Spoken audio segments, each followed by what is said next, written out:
Hey y'all, Zach McDonald, your real estate agent with Real Property Associates, and this is my Seattle real estate market update for July 2024.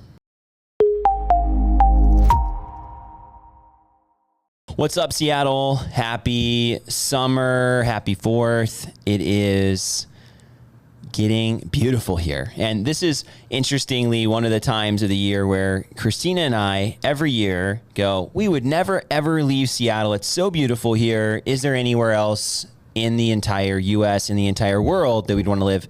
And we say things like, nope, never. Why would we ever think about it? But a few months ago, we might have been thinking, oh, where could we go where it's a little sunnier and a little bit warmer?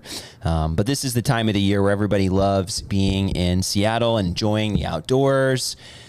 Speaking of the outdoors, I just got to summit Mount Rainier here in the last couple of days, and that was a big goal of mine. And now when I look at that mountain, I can be like, yes, I did that.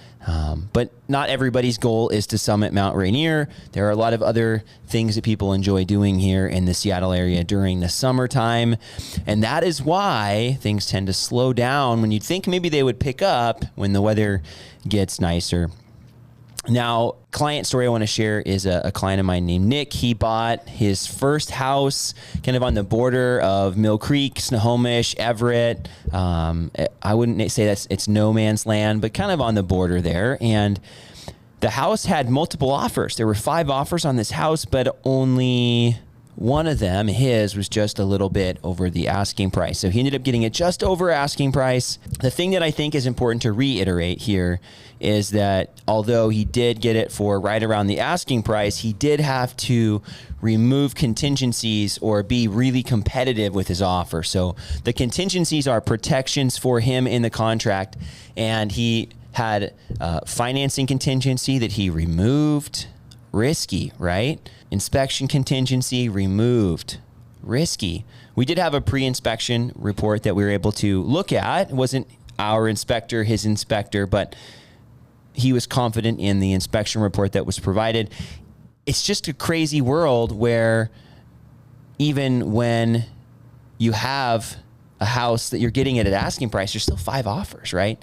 And that's a trend I've seen. I had another listing that had one winner, but we had a couple offers and they were right at or just above asking price. There wasn't a clear winner, right? It was really hard to choose between the offers. And I think that's what happened here on the Snohomish house as well, that the seller had to pick based on something aside from, hey, like this offer is so much better than the other ones. I think a couple of them were very similar to ours.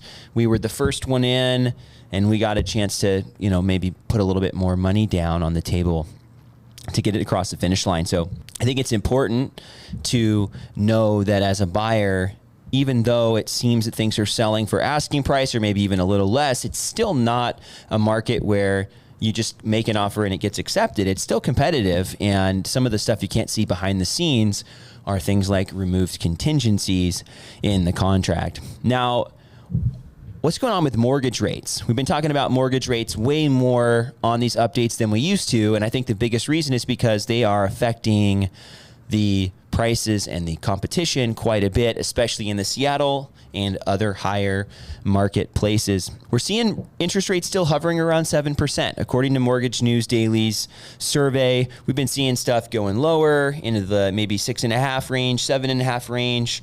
But the last, month and a half, we've really been consistently right around 7% for the mortgage rates. And even with those higher rates, we've been seeing that prices have been climbing in Seattle and in Bellevue across the water, and really King and Snohomish County in general, the whole Seattle area. Now, Seattle is slowing down a little bit, and so is Bellevue.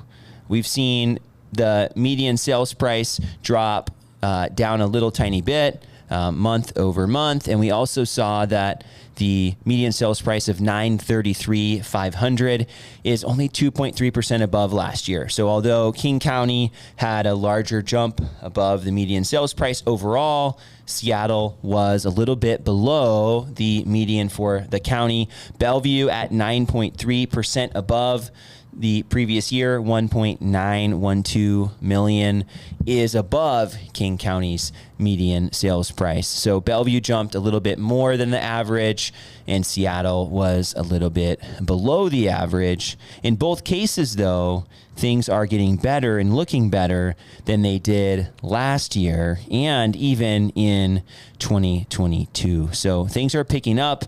The housing market did slow quite a bit from 2022 to 2024, and we're getting really close to where things were back then again, even with the higher interest rates. Now, if we look at closed sales, Seattle, we saw a drop off in the closed sales of 15.7%. Bellevue, though, is up 30.1%. So things have been, in Bellevue, I would say, improving a little bit ahead of Seattle. Some of that has to do with it taking such a big hit, too. First, being one of the highest priced, if not the highest priced places in the entire kind of region, Bellevue being one of the most expensive. Seattle's still kind of right in the median for the county. There are neighborhoods and parts of Seattle that are a lot more expensive, but overall, there's a lot more variety in the housing and the price points than there is in Bellevue and on the east side, which is why we really look at both in these updates so you can get a glimpse for what houses would cost maybe in the Seattle or the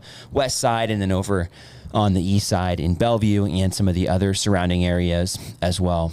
Days on market is about the same, 6 days on market in Seattle and in Bellevue.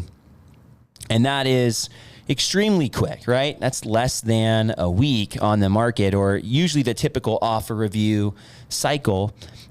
We got the average and the median being somewhat close. Average in Seattle is a little higher, 15 days on market, right? So you have houses that are pulling up the average more so than in Bellevue at 11 days on market. It's not exactly the same, right? Back in 2022, there were times where the average and the median were almost identical. It was just like everything came on the market, and if it wasn't for an offer review date, then it would have sold before that, but it was artificially inflated time on the market. Whereas now, I would argue that it's not as much so the case, but there are, for the most part, agents are doing offer review dates for houses in Seattle and Bellevue. Not maybe as much on the outskirts or the outlying areas of Snohomish and King County, but in the main kind of prime, close into Bellevue and Seattle areas, it's still fairly common to see those review dates.